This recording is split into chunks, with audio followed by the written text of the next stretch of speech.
Boa noite a todos. É uma alegria a gente estar aqui juntos, né? Para a gente que faz esse estudo à distância, é meio assim, é meio surreal, né? Ontem eu falei assim, nossa, é verdade mesmo, né? Que existe o centro, que a gente, né? Que está todo mundo aqui, porque a gente vê aquilo só, né, na internet e as pessoas, a gente interage. E é interessante como se cria vínculos, né? A gente vai criando esses vínculos, mesmo à distância, né? Então, realmente é uma coisa para a gente muito, muito gratificante. A gente está muito emocionado, né, Davi? A gente tem tido assim, um contato com vocês e, ao mesmo tempo, o pessoal de lá também sente-se representado por nós, porque todos eles falaram, né, o carinho que eles têm por vocês, né, a amizade.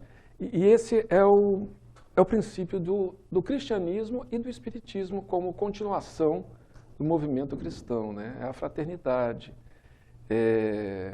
Eu lembro sempre que tem uma frase que me marcou muito no livro Paulo e Estevão. Não sei se se o pessoal já leu, você já leu, né, Tânia? Então... E tem uma frase, o Paulo e Estevão, né, o apóstolo Paulo, para quem não conhece, e Estevão era também um apóstolo, né, foi também um apóstolo. E no livro mostra, né, como é que os dois se interagem, mas o Estevão mostra no livro que ele era um escravo, né, e ele foi preso, foi colocado numa galera romana, para remar, e aí... Chega um momento que ele adoeceu e o romano que comandava a galera botou ele num barco para ir para a praia para morrer, né? Eu gostava dele, podia ter matado, mas falou, não, deixa né? E ele chegou na praia, cansado, né? E caiu ali na praia com febre alta, estava com uma doença infecciosa, que ele pegou do romano, que ele cuidou do romano no barco, e ali com aquela febre alta e tal, ele foi sendo roubado, ia ser roubado por um ladrão. E aí ele pede para o ladrão, né, por favor, não me mate, porque o cara estava com uma faca, né? E aí ele fala, o ladrão fica meio condoído com ele e tal, fala, me ajuda a me levar para algum lugar. E o ladrão lembrou que ali, naquela cidadezinha, na beira do mar, tinha um núcleo da Casa do Caminho de Jerusalém, que é a casa dos discípulos, né, a casa dos apóstolos. E ele chegou, ele não conhecia nada, ele era judeu, né? Mas era muito mais cristão que todos, né? Porque ele já tinha os valores no coração dele. Era uma figura extraordinária. E ele foi sendo levado pelo ladrão, né? Pelo ladrão para casa. E quando ele chega na casa, ele é recebido por um cristão, né? E aí o cristão fala assim, seja bem-vindo, meu irmão. Ele achou aquilo estranho. Como, meu irmão? E ele achou estranho aquilo, falou assim, mas por que você me chama de irmão? Que é uma coisa tão comum hoje em dia, até de uma forma, né? E ele falou, como é que eu não te conheço, mesmo febril, ele falou, eu não te conheço. E aí o cristão que estava lá falou assim, porque todos nós somos uma só família em Jesus Cristo. Isso resume o Evangelho, né? Somos uma só família em Jesus Cristo. Isso é uma coisa assim, maravilhosa. E isso realmente que deu força ao Evangelho, principalmente no começo, né? Que é essa fraternidade, esses encontros, né? A gente vê livros que a pessoa saía de um lugar e ia para um outro completamente desconhecido, mas era acolhido pelos cristãos. E a gente não é nem sombra daqueles, né, discípulos, mas a gente sente assim aqui, né? A gente sente que a gente está longe fisicamente, mas somos, de uma certa forma, uma só família, né? A gente trouxe para a nossa reflexão, na verdade, um trecho que está no Evangelho segundo o Espiritismo. Eu não sei, talvez tenha pessoas que estão vindo pela primeira vez, a gente costuma falar um pouco isso, assim, só para a gente... Muita gente fala, né, o Evangelho segundo o Espiritismo é o Evangelho dos Espíritas, como se fosse uma coisa diferente, um novo Evangelho, e não é nada disso, né? O Evangelho segundo o Espiritismo são trechos tirados do Evangelho, dos 4 Evangelhos, né, Mateus, Marcos, Lucas e João, tirado por Kardec, e explicados à luz do Espiritismo, tanto por Kardec como por espíritos amigos, né? Então, é o próprio Evangelho de Jesus. E aqui a gente trouxe um trecho, né, para a gente fazer uma reflexão essa noite, e que para nós, pessoalmente, é importante que a gente faz isso. Quem fala é o primeiro a ouvir, né, porque a gente está aqui perto da boca, né? Então, é um trecho que está no Evangelho de Mateus, no capítulo 7. Tá? O capítulo 7 faz parte do Sermão do Monte. Né? Pedi e se vos dará. Buscai e achareis. Batei à porta e se vos abrirá. Porque todo aquele que pede, recebe. Quem procura, acha. E se abrirá àquele que bater à porta. E esse trecho que eu acho lindo, né? Também qual é o homem, dentre vós, que dá uma pedra ao filho quando lhe pede pão? Ou se lhe pede um peixe, lhe dará uma serpente? Se, pois, sendo maus como sois, sabeis dar boas coisas aos vossos filhos, com quanto mais forte razão vosso Pai, que está nos céus, dará os verdadeiros bens àqueles que lhes pedem. Os verdadeiros bens. Então, esse trecho pequeno, primeiro mostra uma coisa que Kardec destaca no livro A Gênese. Né? No início do livro A Gênese, Kardec coloca o caráter da revelação cristã, da revelação espírita. E ele faz um apanhado, né, do que seria a revelação espírita, mas antes disso ele fala das outras revelações e fala o que Jesus veio trazer para a gente, de diferente. Porque cada revelação é uma coisa nova. Então Moisés trouxe a ideia para o povo, né, embora algumas pessoas especificamente iniciadas, né, estudiosos, já tinham essa ideia, mas em geral as pessoas acreditavam em muitos deuses e Moisés trouxe a ideia, popularizou, digamos, a ideia do Deus único, né? Um só Deus. O que foi uma coisa assim, um avanço extraordinário.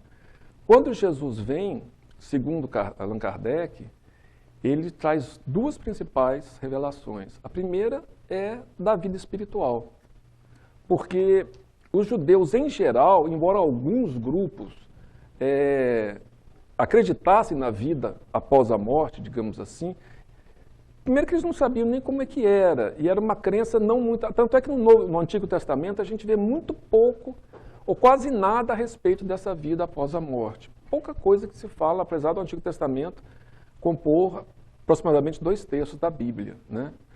Então Jesus veio falar sobre a vida após essa vida.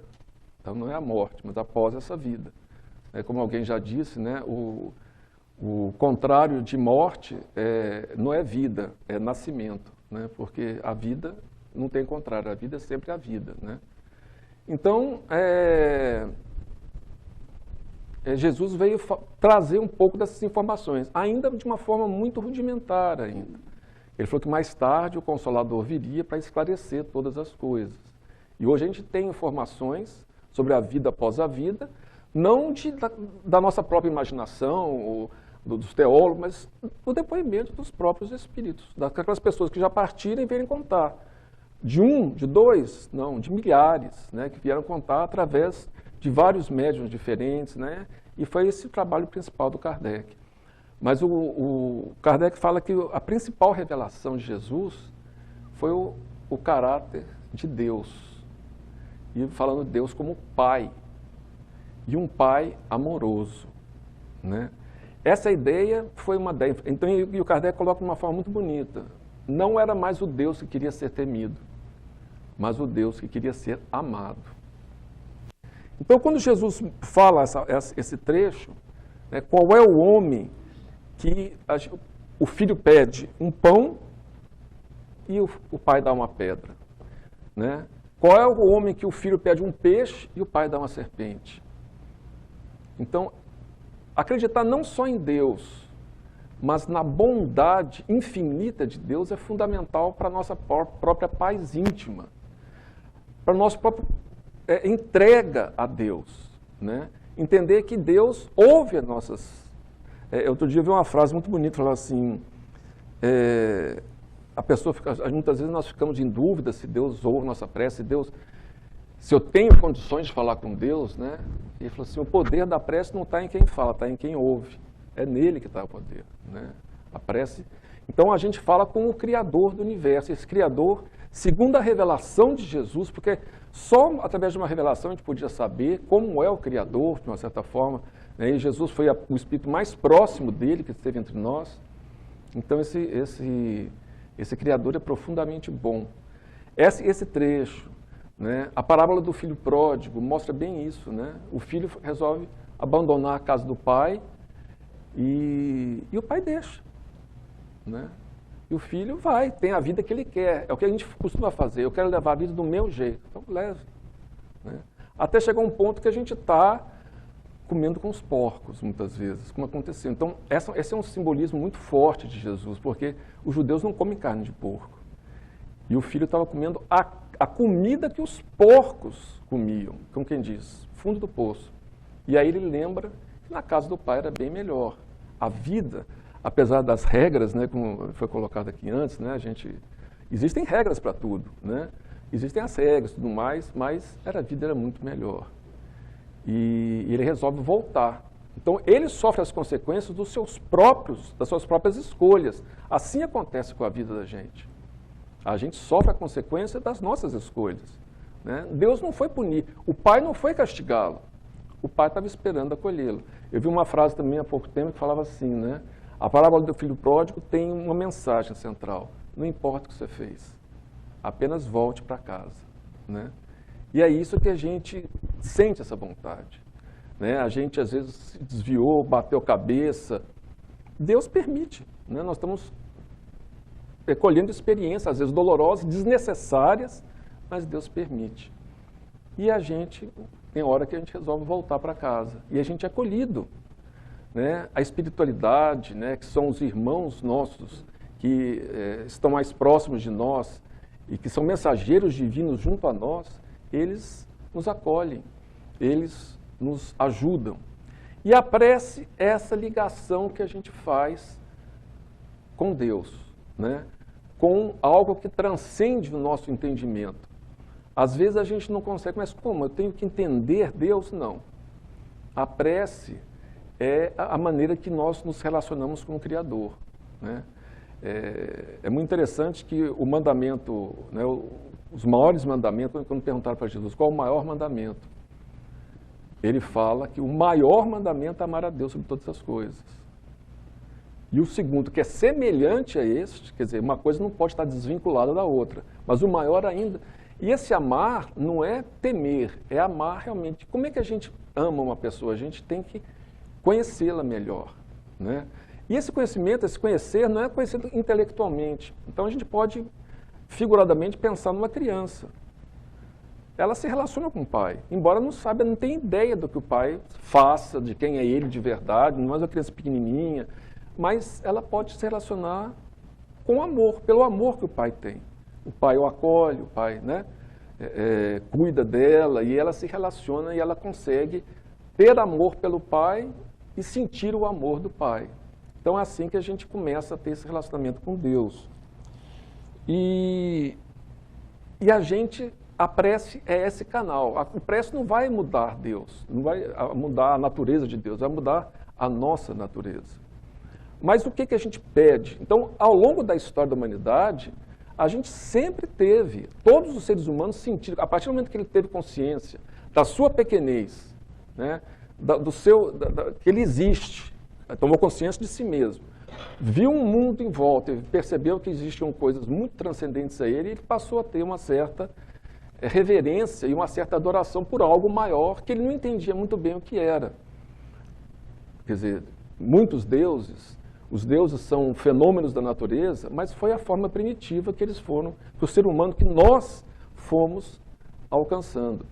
E a prece, esse pedir e obtereis, se a prece não fosse atendida, nunca ela teria sumido. Né? Todas as religiões, isso une todas as religiões, embora de forma diferente. Mas existem práticas específicas de cada religião, tem religião, inclusive, que determina tipo de comida diferente, enfim. Mas a prece é algo que une todas as religiões, é o centro, né, da vida religiosa de todas as religiões, cada uma com a sua maneira. É a força que o ser humano encontra para se sustentar e para seguir, e para vencer a si mesmo. Então, outro dia, por exemplo, eu vi um vídeo que me impressionou bastante. Né? Existe não sei se alguém já viu, ele é um me parece que é uma pessoa conhecida, que é o pastor Augusto Nicodemos. É um pastor presbiteriano. Eu já vi coisas interessantes, curti, e aí começa a aparecer, né? Mas teve um dia que eu vi uma entrevista dele, é um cara, um senhor já mais, assim, não, jovem ainda, na faixa de 60 anos, né? Mas, assim, eu não sei quantos anos, mas ele não é de muita idade, assim. E ele falou que quando... Aí ele falou, mas era uma entrevista que o cara estava fazendo com ele, num podcast, assim. E aí eu perguntou para ele, contando a história dele, né? Ele falou que não tinha uns 16, 17 anos. Ele pensou assim, minha vida acabou. Não tinha ânimo para nada, não tinha motivo para viver. Ele estava completamente sem perspectiva. E aí ele parou a moto na casa dele, ele morava num sobrado, né? E falou assim, eu vou subir, pegar a arma do meu pai e vou tirar minha vida. Ele entrou em casa para fazer isso, né? E aí subiu a escada, quando ele chega no quarto, a mãe dele estava lá, lendo a Bíblia. Ele não fala se a mãe dele é evangélica, católica, ele só fala que a mãe dele era muito piedosa, uma pessoa muito religiosa. E ela percebeu que tinha alguma coisa errada. Falou, o que foi, meu filho? Falou, mãe, minha vida não tem nada. Ela não falou que se suicidar, né? Mas falou, minha vida está vazia. Ela falou, meu filho, por que você não ora? Né? Por que você não ora? Ore. Né? E aí ele falou que naquele momento ele sentou, fez uma prece, fez uma oração muito profunda, né? E ele sentiu como se uma tonelada saísse das costas dele. Ele sentiu realmente um novo estado de espírito. Naquele momento, né, ele sentiu algo diferente. Provavelmente, que a gente sabe, tinha obsessores, tinha uma série de coisas. Naquele momento ele sentiu se libertar, né? E no dia seguinte ele encontrou o pessoal da moto, os amigos dele, acho que parece, pelo que eu entendi, ele tinha uma vida meio... E aí os amigos, ele contou a experiência, os amigos dele, isso aí não dura um mês, né? E aí ele sorriu, falou para o cara, falou assim, são 50 anos já, né? Então ele mudou, com uma prece, ele conseguiu se sintonizar com o alto e respirar. E às vezes a gente não faz. O André Luiz passou 8 anos no umbral, até fazer uma prece. Né? Então, muita gente fala assim, você desencarnou, se você tiver, faça uma prece rapidamente. Né? Mas só que a prece não é uma coisa só da gente, não é uma coisa mecânica, é uma coisa profunda, que a gente tem que mudar. Tanto é que a mãe visitava ele não enxergava, porque ele estava ainda mergulhado, né? De uma certa forma ele percebia que tinha desencarnado, mas muito materialista, muito ainda, né, limitado. Então, a prece realmente modificou. Mas o ser humano pede coisas, né? Então ele percebeu que ele podia, quer dizer, ao longo da história da humanidade, o ser humano percebeu que o céu respondia. Nem sempre respondia da maneira que ele queria, né? E nem sempre respondia totalmente, mas na maioria das vezes respondia até com coisas, até com mudanças, né? Com mudanças de situações. Isso acontece, mas não é nem sempre. Essas preces, quando a gente fala, por exemplo, mude minha situação que eu estou vivendo, né? Isso também vi também na internet, né? Assim, alguém falando assim, se Deus não muda a situação que você está vivendo, é porque Deus quer que você mude junto à situação que você está vivendo. Aquela situação serve para a sua mudança, né? E tem uma história, né? Eu gosto geralmente de ler um trechinho da história porque eu tenho aquela, assim, quem conta um conto sempre... Então, às vezes, a gente conta que não está bem escrito, né? Mas tem uma história muito interessante que está no livro Lindos Casos de Chico Xavier. Uma história que me impressionou bastante isso. Porque a gente normalmente pede para coisas materiais, e não é atendido sempre. Mas no Evangelho segundo o Espiritismo, né, os comentários de Kardec sobre a prece e tudo mais, ele fala assim, e os Espíritos falam isso, inclusive no livro dos Espíritos, eles falam, sempre que for para mudanças espirituais, que quantas vezes a gente já pediu assim, puxa vida, eu queria melhorar a física, estou doente, por exemplo, né? Me ajuda, senhor. Às vezes é atendido, né? Às vezes não, depende Depende do que se aquela doença está precisando, né?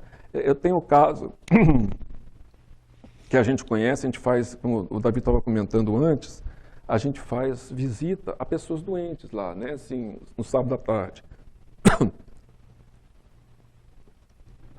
E tem um caso que nos impressiona demais, que é um rapaz que saiu de casa e foi levar. Ele nunca contou pra gente, para mim, pelo menos, não sei, para mim, ele nunca contou exatamente como é que aconteceu, mas ele foi levar uma vida desregrada. Foi levar uma vida desregrada, saiu de casa. E a mãe achava que até que ele tinha morrido, a mãe não sabia onde é que ele estava. De repente, ele teve um derrame, teve um AVC. E aí, resolveu voltar para a casa da mãe, né? Não era a casa do pai, mas era a casa da mãe, né? Então voltou para a casa da mãe. E a gente passou a visitá-lo. Ele ficou paraplégico, assim, ele anda de cadeira de roda, ele não se movimenta direito, a perna dele não funciona, tal. E ele falou para a gente, numa coisa que ele falou para a gente, ele falou assim, olha, a melhor coisa que me aconteceu foi o meu AVC. Então, a gente vê que ele percebe que aquele AVC foi Deus puxando ele. Falou assim, eu estava no inferno, eu estava no inferno. E agora eu estou no céu. Está na casa da mãe, é uma pessoa que tem uma crença espiritual muito grande, às vezes muito maior que a nossa. A gente vai para lá, a gente sai de lá, em vez de doar alguma coisa, a gente sai de lá, muito maior, um aprendizado muito maior, né? Então, às vezes, Deus não atende esse tipo, mas se for para as questões espirituais, nossa, é 100%. Sempre Deus vai nos atender, porque esse é o nosso objetivo. Inclusive, o Livro dos Espíritos tem um capítulo, um trecho grande que fala sobre os anjos da guarda, sobre os espíritos. Eles estão para nos ajudar na nossa modificação. Nós estamos aqui na Terra para mudar. Para mudar. Nós estávamos numa condição espiritual antes de encarnar e entramos na Terra com essa proposta. Eu quero mudar, eu quero melhorar. Né? A gente está até falando no ano perfeito, a gente não vai ser. Não é porque é difícil, é impossível em uma encarnação você saltar e falar, não, mas eu posso melhorar. Eu posso olhar para trás e falar, bom, eu estou mais paciente, né? Eu estou menos apegado aos bens materiais, enfim, eu posso melhorar. E nessas condições, a prece é fundamental. Né? Antes de ler essa história, tem um trechinho do livro que Emmanuel nos traz, que ele fala o seguinte, tem uma mensagem, tem um livro que chama A Luz da Oração. São várias mensagens da obra do Chico sobre oração. Tem um trecho que fala sobre o Emmanuel fala sobre a prece, chama a prece, a mensagem. No final dessa mensagem ele fala assim, não ouvides que a permanência da Terra é uma simples viagem educativa de nossa alma. Isso é uma coisa que a gente não pode esquecer. Né? O que eu estou fazendo aqui na Terra? O Espiritismo nos permite dar essa consciência do que realmente a gente está fazendo aqui. Né? Então, não é que a gente deve abandonar os nossos projetos aqui na Terra, não, isso aqui existe, mas eu não posso esquecer da minha condição de espírito em viagem pela Terra. Eu estou de passagem aqui. Essa é uma condição real, essa é a realidade. Né? Se eu não perceber isso, eu vou acabar me perdendo. Porque eu vou me ligar assim, demasiadamente, dar uma grande importância a coisas que têm menos importância, não é que não tem importância, mas tem menos importância, e esquecer do meu propósito. E às vezes isso pode ser muito prejudicial. Então ele fala, não ouvides, né, não esqueças que a permanência na Terra é uma simples viagem educativa de nossa alma, no espaço e no tempo. A Terra, não sei se você já viu aquelas simulações, né, que além, a gente imagina a Terra só assim, né, e ela, na verdade, ela com o Sol, ela tá numa trajetória no espaço, nós estamos nos deslocando no espaço, é um carro, né, né, e nós estamos deslocando no espaço e no tempo. E não te esqueças de que somente pela oração, descobriremos cada dia o rumo que nos conduzirá de retorno aos braços amorosos de Deus. Somente pela oração, né, a gente orar, aquela fórmula, então, ora e labora, né, é perfeita. A gente tem que trabalhar, mas sem, é uma coisa para assim, faça uma casa. Será que a gente faz uma casa, um pedreiro faz uma sem consultar a planta? E consulta várias vezes, né? A pessoa, não, aqui que eu tenho que passar uma fiação aqui, eu tenho que fazer isso. A gente tem que saber o rumo que está tomando. E a prece é essa conexão que a gente vai sempre se lembrar, vai sempre ser inspirado para isso, né? Então tem uma história no livro Lindos Casos de Chico Xavier, é um livro que assim, eu recomendo demais, porque são lindos casos de Chico Xavier, né? Pelo Ramiro Gama, ele recolhe vários casos simples, né? Mas que mostram a experiência do Chico na vida. E chama Caridade e Oração. É uma história bem curtinha, né? Então, ele fala assim, né? Certa feita, alguns populares chegaram à reunião do Centro Espírita Luiz Gonzaga, lá onde o Chico trabalhava, pedindo socorro para um cego acidentado. Uma pessoa, não sei se você conhece essa história, conhece? Então, o cego acidentou, caiu, né? O pobre mendigo, mal guiado por um companheiro ébrio, imagina, o cara era cego e quem foi ajudar ele era uma pessoa que estava bêbada, né? Então, ele caíra do viaduto, né? E caiu do viaduto na saída de Pedro Leopoldo, precipitando-se ao solo de uma altura de 4 metros. O cara, né, se machucou muito. O guia, né, o cara percebeu e caiu fora, né? Porque tinha medo de ser responsabilizado. E o cego vertia sangue pela boca, sozinho, sem ninguém. E aí chamaram lá, né? Chico, né? Vamos lá e tal. E o Chico alugou um pequeno pardieiro, um lugarzinho, e botou o enfermo nesse lugar. Então, o Chico, um pouquinho, ele não tinha dinheiro nem para comprar, às vezes, pão, mas ele foi lá, alugou e botou esse homem lá. E o médico, caridoso, resolveu ajudar o enfermo, de graça, né? Foi lá e começou a ajudar o enfermo de graça. Mas o velhinho precisava de cuidado, de enfermagem. O médico passou os remédios e tal, mas precisava de alguém que cuidasse dele. O médium velava junto dele à noite. Então, o Chico começou a tomar conta dele à noite. Mas quem podia tomar conta de dia? Ele tinha que trabalhar. O Chico trabalhava, ganhava dinheiro, precisava sustentar a família. Então, aí havia, por essa época, uma pequena folha semanal em Pedro Leopoldo, um jornalzinho. E o Chico botou um anúncio, perguntando quem podia ajudar aquele homem que estava ali, né? Quem podia se dispor, né, por caridade, a ajudar aquele homem durante o dia, porque à noite ele ficava. E aí ele falou, não pode ser espírita, católico, qualquer um que pudesse ajudar. Passou 6 dias, era uma semanal a folha foi lançada, né, o anúncio. Ficou 6 dias sem ninguém aparecer na cidade. Até que apareceram 2 pessoas, 2 mulheres, 2 meretrizes, 2 prostitutas. Elas trabalhavam à noite, né? Então elas podiam durante o dia ficar lá. E aí chegaram para ele, para o Chico, e falaram, Chico, lemos o pedido e aqui estamos. Se pudermos servir. O Chico falou, claro, né? Como não? Entrem. Jesus há de abençoar-lhes a caridade. E aí o Chico, né? Todas as noites, antes de sair, então o Chico chegava, elas iam sair. Todas as noites, antes de sair, as mulheres oravam com o Chico, ao pé do enfermo. Então, estavam trabalhando do bem e orando todas as noites com o Chico. E orar com o Chico deve ser um privilégio, né? Decorrido 1 mês, quando o cego se restabeleceu, conseguiu se restabelecer, né, do acidente que ele sofreu, reuniram-se pela última vez, para fazer a última prece, as 2 e o Chico.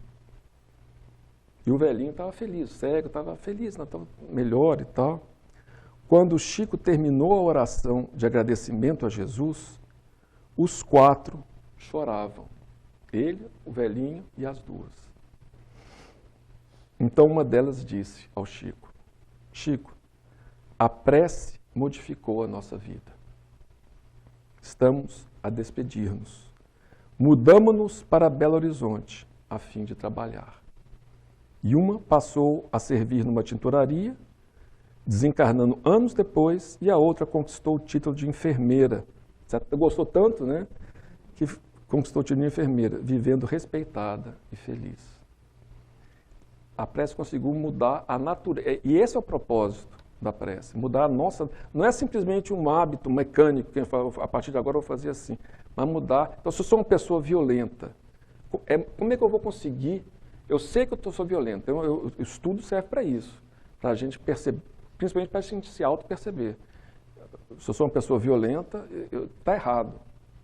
Mas a prece nos dá forças necessárias para a nossa modificação. Então eu faço uma prece, o que acontece? Eu mudo de companhias espirituais. Todos nós temos companhias espirituais conosco, né? E às vezes o nosso problema está na influência. O Livro dos Espíritos tem uma pergunta que diz que se os Espíritos influenciam nossas vidas, nossos pensamentos, fala assim, muito mais do que vocês imaginam. Eles chegam a vos dirigir. Como assim? E meu livre-arbítrio? Como é que eles chegam a me dirigir? Meu livre-arbítrio é escolher quem está me dirigindo. Quem está me influenciando? Então, você tem os pensamentos negativos, a gente tem pensamentos de ódio, de maledicência, de tudo que é coisa ruim, né? Chega em casa, liga a televisão, ouve na internet, só porcaria. É claro que sendo alimentado por coisas ruins. E as companhias, né, tem até uma frase que diz que no movimento espírita é assim, né? Enquanto tem aquele ditado que diz, diga-me com quem andas, que eu te direi quem és. No movimento espírita fala assim, diga-me quem és, ou que falas, ou que pensas, que eu te direi com quem andas. Quem são as companhias espirituais que estão todo dia com a gente?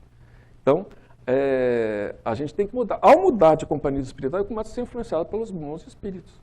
Isso é muito claro naquele livro do André Luiz, Sexo e Destino. Não é? O sexo e destino, o que acontece? O cara era um desregrado sexual. E... bom, não sei se, eu não gosto de dar spoiler, né? Mas, assim, é um livro extraordinário, uma história muito boa, né? E ele era um desregrado, ele teve um caso, né? Enfim. E ele tinha o obsessor junto com ele. Ele tinha um obsessor. Então, eu não vou contar o final, mas eu vou ter que falar, né? Ele tinha uma filha adotiva e ele estuprou a filha adotiva, né? Ele fingiu que era uma outra pessoa, num ambiente escuro, levou a menina para lá. E quando ela viu, ela ficou horrorizada. Ela ficou apavorada com aquilo, saiu correndo e aí tentou uma coisa atropelada. E ele fica com o coração em frangalhos, né? E aí ela é levada para o hospital. Ele é levado para o hospital e aí chegando lá, ele está desesperado, assim. Porque ele gostava dela, na verdade, e descobriu, né, que eu tinha uma ligação mais forte com ela. Aí ela está no hospital e ele pensa, se ela morrer, eu vou me matar. E aí, 3 espíritas, né, chegam no hospital para fazer uma prece. E ele fica assim, como assim fazer uma prece? Eu nem conheço essas pessoas. Não, mas... Né? Foram lá fazer a prece e entregam o Evangelho segundo o Espiritismo. Ele devora o Evangelho. E começa a entender as coisas, né? E muda o pensamento dele. O obsessor se desliga. E não consegue mais acesso com ele. E fica até meio perdido, assim. E agora, né? E agora? Porque ele se desliga. Então, realmente... é uma mudança muito grande quando a gente faz, e exatamente isso, a prece não é para mudar a natureza de Deus, você não pode mudar a natureza, Deus não tem permanente, mas a gente, para mudar a nossa natureza. Então esse é o principal objetivo, e aqui no Evangelho fala que a gente deve orar sempre, mas não necessariamente orar longamente, a gente pode orar fazendo o nosso trabalho, e assim, e uma coisa que é importantíssima, ela funciona, é só testar. A gente não precisa acreditar nisso, assim, falar, não, isso aqui é uma coisa. A prece é algo que a gente pode fazer e colocar em funcionamento. Então, eu estou no trabalho, né? Faço uma prece, estou nervoso com alguma coisa, faz essa experiência. Pelo menos comigo, funcionou várias vezes. Vontade de esganar uma pessoa, né? Vontade... estava até comentando ontem uma experiência que me marcou muito, porque você realmente muda o foco. Eu estava lá no Brasil, uma vez eu fui embarcar no aeroporto, acho que em Guarulhos que eu estava, e estava naquela época do caos aéreo, né? teve um problema sério lá e tal, aquelas filas intermináveis. E eu estava na fila, já meu sangue estava fervendo, porque todo mundo falando, não é possível, tal. Olha lá, tem guichê fechado, não é possível, companhia, aquele nervosismo. E eu lembrei, né, eu falei assim, né, eu já estava no clima já também, né, de xingar, enfim, o pior da gente, a gente traz um punhado de coisa ruim dentro da gente, né, que a gente aos poucos tem que modificar. E aí eu fiz uma prece, falei assim, me ajuda, por favor, me ajuda, eu não quero, porque aquilo faz mal para a gente. Você começa a perceber que o mal faz mal, é simples assim. E aí eu falei, não quero. E aquilo foi, em vez de ficar ouvindo aquele pessoal, eu comecei a olhar outras coisas, comecei a olhar lá para frente, realmente a gente vai se acalmando, né? Esse tipo de prece nunca deixa de ser respondida. Você é pedido para ser ajudado espiritual, nunca. É uma prece 100% atendida. E aí eu vi a mocinha que estava lá, despachando mala, né?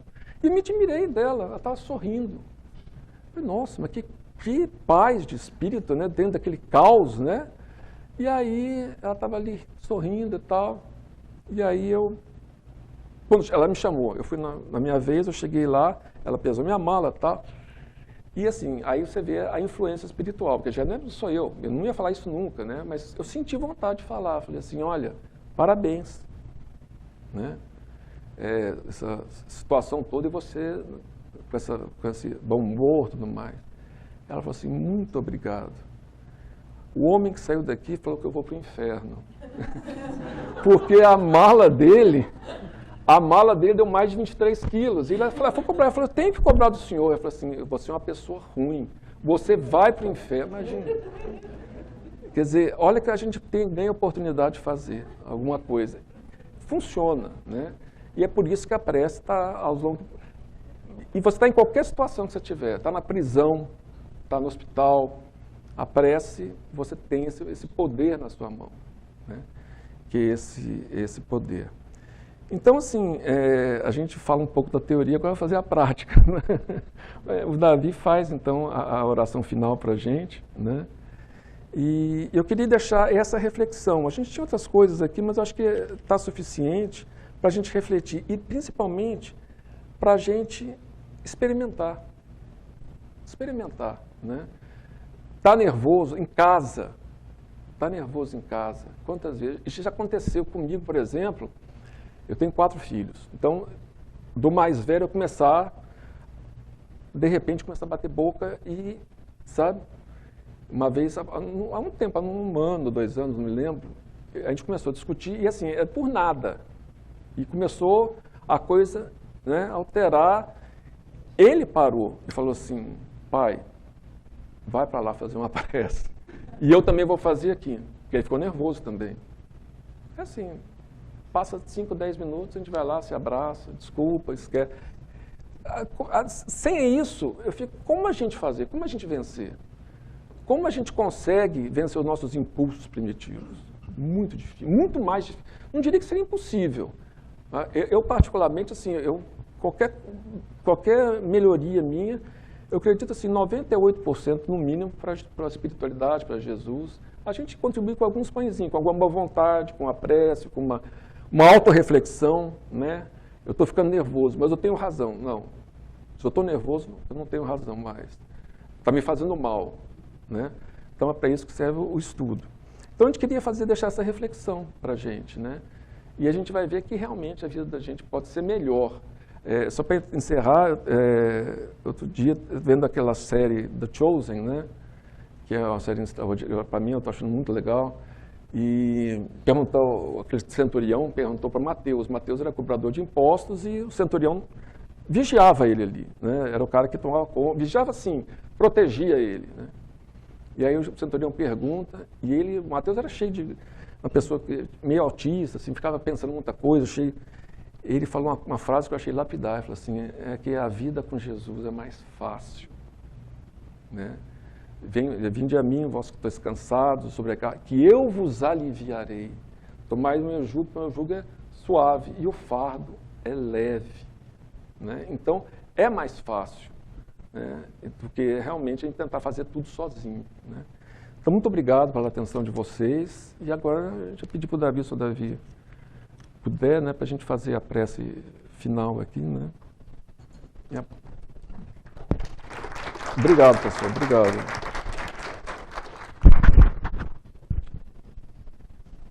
Então nós vamos nos preparar, né, para orar.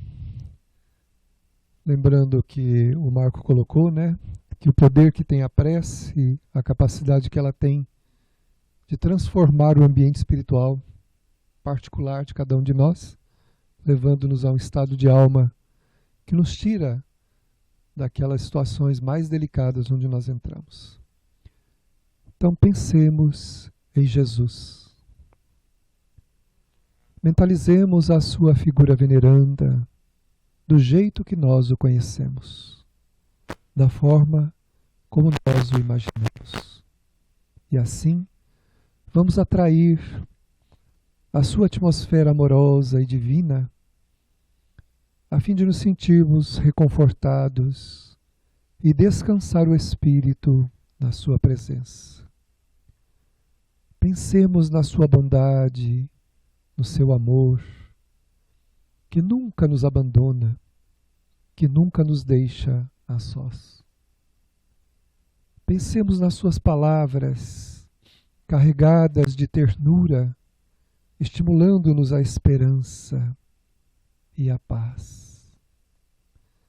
E observando-lhe o olhar amigo, gostaríamos de dizer aos corações: alma amiga e irmã,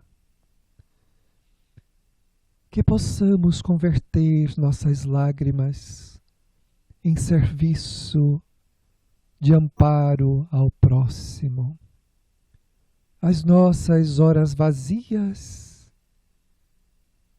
em cânticos de esperança e consolo para aqueles que desejam colocar termo à existência sem qualquer objetivo.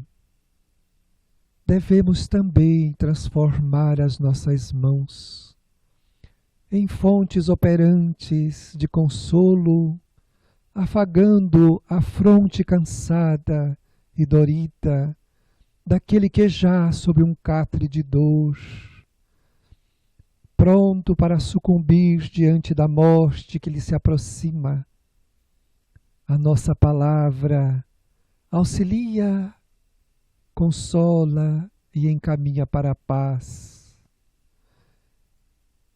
Devemos transformar os nossos pés para seguirem para onde Jesus iria e lá fazermos o que ele faria diante daqueles que nos solicitam o auxílio, caídos no crime, na dor e na deserção do amor que não acreditam mais. Assim, Jesus, nós gostaríamos de oferecer o próprio coração como um receptáculo para que deposites o teu amor e tenhamos a coragem de distribuí-los a todos aqueles que precisam a fim de diminuir a dor. Que o canteiro florido de nossas vidas possam produzir as flores de luz e de ternura, a fim de que possamos receber no recesso do peito todos aqueles que representam a tua criatura. Os nossos irmãos, Senhor, são aqueles em que o nosso coração deve se dedicar.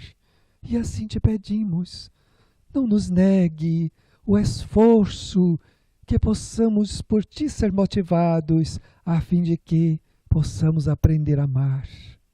Obrigado, Senhor, esteja em nossos corações, tanto quanto desejamos estar em ti, não apenas hoje, mas por todos os tempos de nossas vidas. Que assim seja, graças a Deus.